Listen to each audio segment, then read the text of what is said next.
Greetings. Today we start the carving of the mandibular second permanent molar.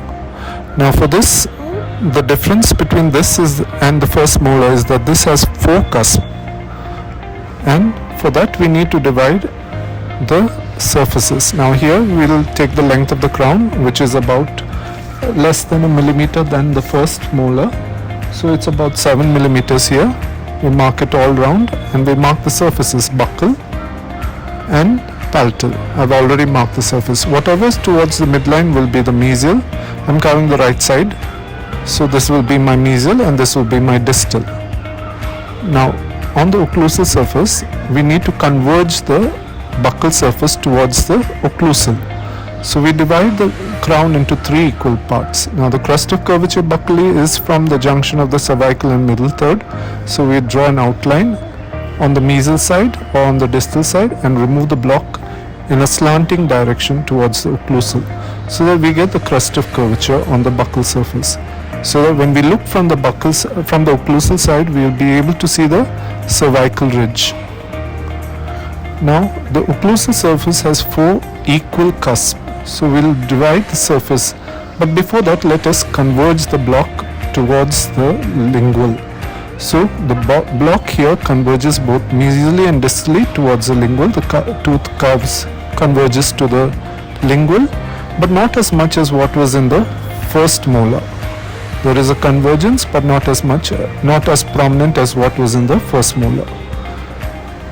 Now once we've done that, we'll divide the occlusal surface into 4 equal parts, indicating the 4 cusps that are seen on this carving.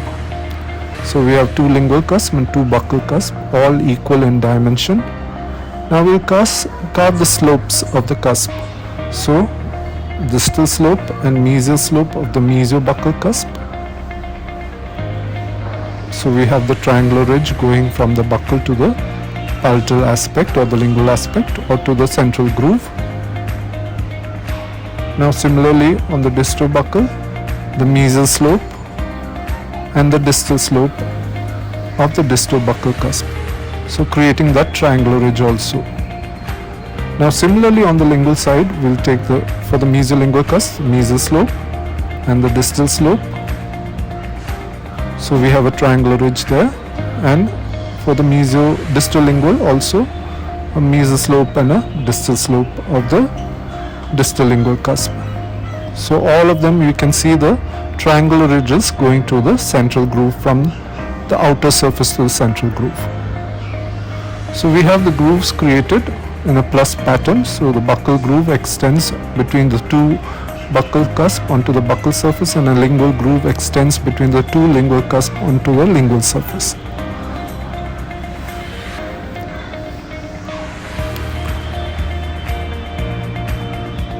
Now both the cusps are equal in dimension. Now we need to create the cuspal forms extend it. So we extend where the ridges are onto the buccal surface and also the lingual groove. So we have an idea where the cuspal slope should be. Similarly on the lingual side, we do the same thing, so that we know where our cuspal slope should be. So the mesio-buccal cusp has a mesial and a distal cuspal slope that is at an obtuse angle to one another. Now notice that I'm doing this only on the buccal surface, not extending it to the occlusal. Similarly I'll do with the distal buccal cusp. And I will maintain the mesial marginal ridge and the distal marginal ridge. Distal marginal ridge will be more curved, while the mesial marginal ridge should be more squarish in outline. Now each of the cusps will have a mesial and a distal slope extending onto the buccal surface. So a mesial and distal slope extending onto the buccal surface just above the cervical line or the cervical ridge, so that I get that shape when I look from the occlusal surface. Now when I'm doing this, I should note that the mesio-buccal cusp, the tip of the cusp comes in more, or the cuspal ridges are more towards the lingual as compared to the distobuccal. So when I look from the occlusal aspect, I should see the prominence of the cervical line of the mesobuccal cusp. So the distal buccal, I can take it a little more out so that not so much of a prominence of the cervical ridge is seen from the occlusal surface. Now the mesial side has to be more squarish in outline when I look from the occlusal. Now the crest of curvature here on the lingual side is in the middle of the middle third, so I'll take the two plane reduction for each of the cusp also here on the lingual side, but not as much as what I did on the buccal side, just very slightly, because when we look from the occlusal we don't see so much of the lingual surface. So I get that shape of the crown that is seen from the occlusal surface. I'm just redefining the mesobuccal and the distal buccal. Distal buccal should be more round, while the mesiobuccal should be more squarish. Not mesiobuccal, sorry, the mesial outline should be more squarish, while as the distal outline, when I look from the occlusal, should be more round. That should be more squarish there. Here it should be more rounder. So I have to round off all the angles here to make it a little more round on the distal outline. So when I look from the occlusal, it's more round here. You can see the plus pattern and the triangular ridges extending, forming transverse ridges with the lingual triangular ridges also. You can see the prominence of the cervical ridge more in the mesobuccal as compared to the distal buccal. I'm redefining the mesobuccal. So I'm going deeper with my carving here so that the occlusal carving becomes more prominent. The grooves and the fossas need to be highlighted. Now once I've done that, each on the lingual also I'm highlighting the triangular ridge of each of the cusp.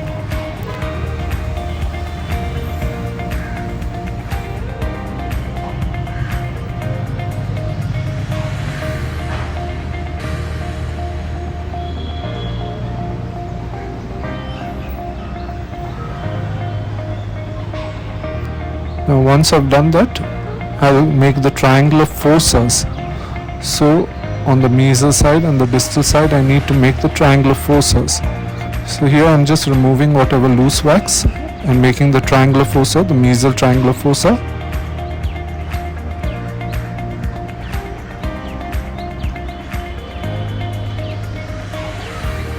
Going all the way around, keeping it on the buccal surface.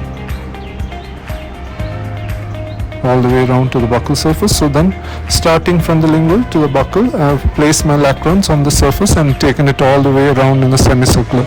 Similarly on the distal side, placing it on the buccal and taking it all the way to the lingual, creating the triangular fossa.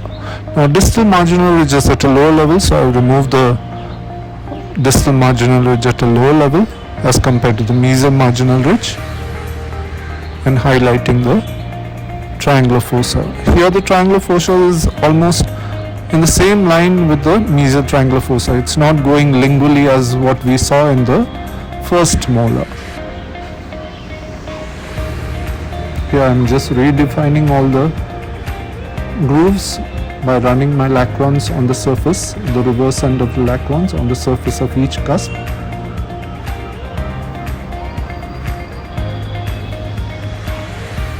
So in this way you can highlight the grooves and gradually finish your carving, removing all the uneven areas and the angular, very sharp line angles. You can just smoothen it off completely, very lightly, so that the carving remains but there is a smooth surface. Once you polish with your polishing cloth, polish all the buccal, mesial and distal surfaces. Whatever needs to be redefined, you can redefine it on the occlusal. This is the developmental grooves on the buccal and on the lingual, you can highlight them.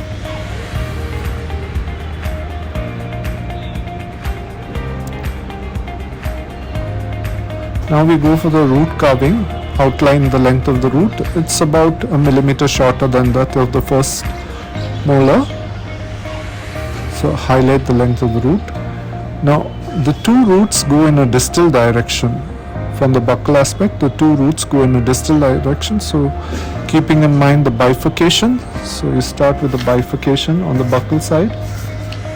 The bifurcation here is located also about 3 millimeters. We start removing the wax from the buccal side as well as from the palatal side till you meet in the center, just like we did in the first molar. So now we have to open up the bifurcation, knowing that both the roots go in a distal direction. So from the mesial side, we will remove from the apical portion in the distal direction to create that impression that the roots are going in a distal direction. Now for the distal side, distal root, we need to remove it from the bifurcation so that it goes in a distal direction. So on the mesial side of the distal root that is in the bifurcation, we removed it in that side. Now roots also converge towards the apex, both mesially on the mesial side, both buccally and lingually. So we have converged it there. Now smoothen all the carving up to where you have smoothed all the way to the apex, from the cervical to the apex. So this is the mesial root, just smoothening it. Now distal also, we are giving that distal inclination from the mesial side that's within the bifurcation, opening up the bifurcation on the buccal side. Similarly, we have to open up the bifurcation on the lingual side.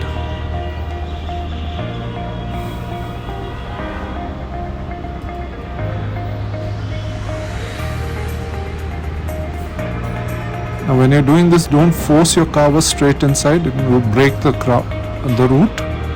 So be careful. Now I'm giving the convergence of the distal root, both from the palatal. Cervically, I'm giving a sort of a concavity there, so it gives the impression that it's going in a distal direction. I'm converging it from the buccal aspect also, so that it converges to the apex. Smoothen the surface throughout, and the remaining is all finishing. So now we have to finish all this carving of the root before we go for the cervical carving. So just smoothing down all the way to the apex. So it's a gradual taper to the apex, and maintaining that both the roots go in a distal direction. So as compared to the long axis of both the roots, when you compare it with the occlusal surface, it is in a distal direction. So it forms an acute angle with the occlusal plane. So here I am opening up and removing all the wax from the bifurcation.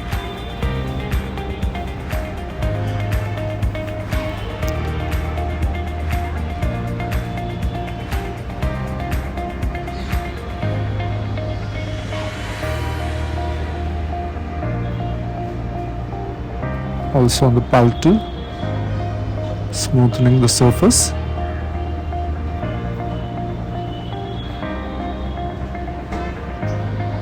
Opening up the bifurcation further. Now when you compare the bifurcation of the roots, they are not as wide apart as compared to the first molar. They are more closer. Sometimes the roots get fused.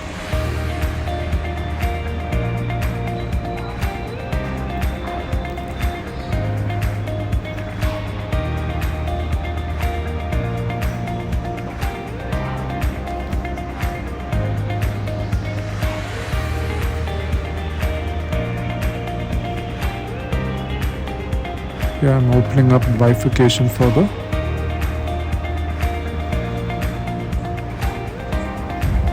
And finishing off the surface of the roots.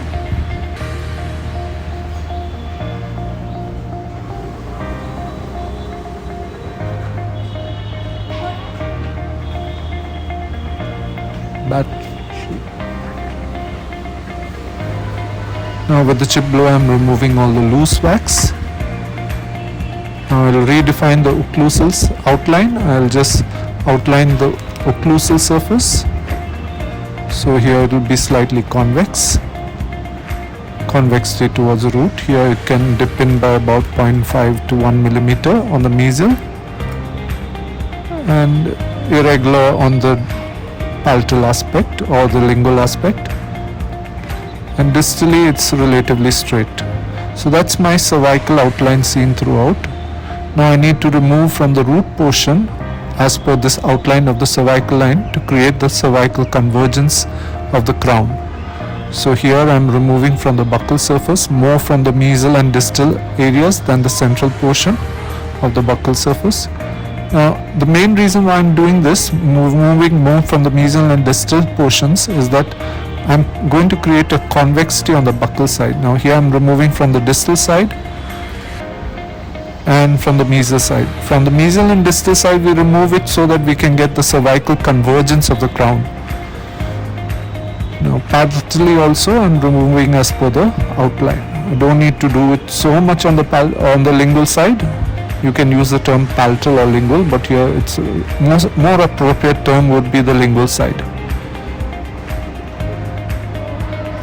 So I'll remove the wax throughout.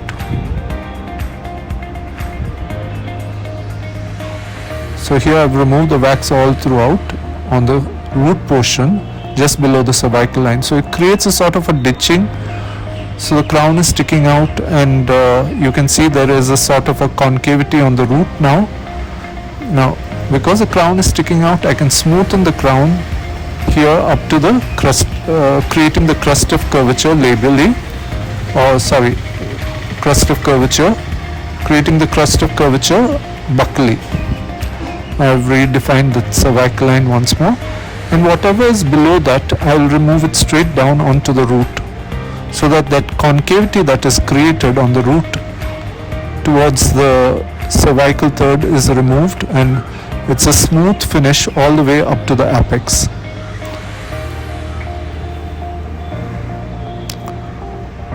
Similarly on the mesial side I am removing all the wax below the ditching, that is concavity that's seen on the cervical third of the root trunk. Now for the mesial side I am placing the lacron straight and then giving that more of a tilt towards the cervical, so that you can see that it's converging towards the cervical. Similarly on the distal, place it straight in an angle,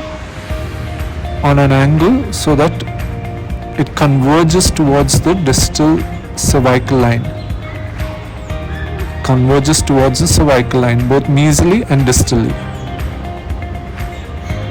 Now lingually I need the crest of curvature at the in the middle third. So I am just smoothening it up to the middle third all the way, making a sort of a convex outline there.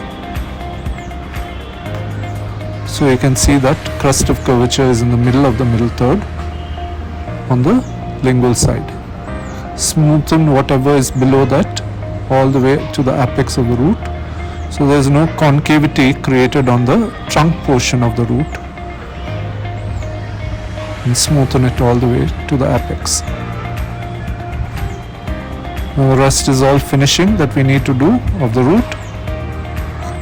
Now here you can see I'm giving a sort of a concavity at the distal portion on the distal surface of the root trunk, so that illusion or that effect of distal tilting of the distal root is created. Now I'm finishing all the surface. Now you can see I'm just running my lacrons very lightly onto the surface, opening up the bifurcation also, and removing all the loose wax with the chip blower.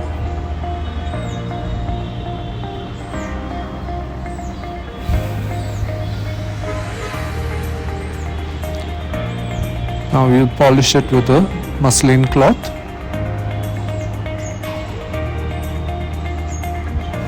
Give it a smooth, nice finish by polishing it. So this is the final finished product.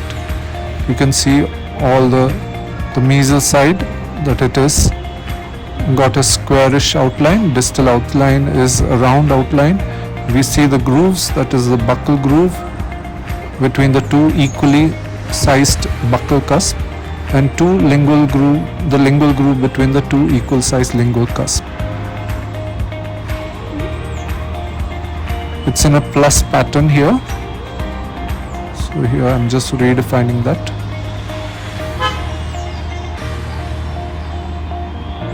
It's the mesial side. You can see the cervical line, convex. Distal side, straight cervical line.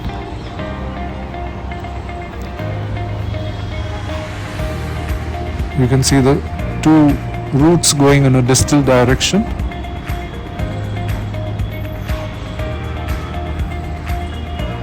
Lingual bifurcation, and this is the final finished product. Thank you.